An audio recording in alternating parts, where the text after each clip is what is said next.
Hi, this is Rakesh Roy and you're watching Girl Technology. In this video, we will show you how to remove or delete partition from Windows 10 or 11 laptop or desktop. Apart from this, you can use third-party applications also.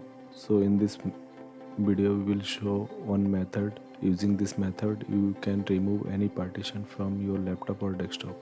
So let's start. So right now in my laptop, I have 4 5 partition. So it is showing here. So just click on start menu, right click on start menu and open manage. Once open, it will show all the partitions here. You just right click here or here and delete any partition from here. Even you can change the partition name also. So I don't want to delete, I have so many data here. So if you want, you just click on yes and it will delete the partition. So thanks for watching, see you in the next video.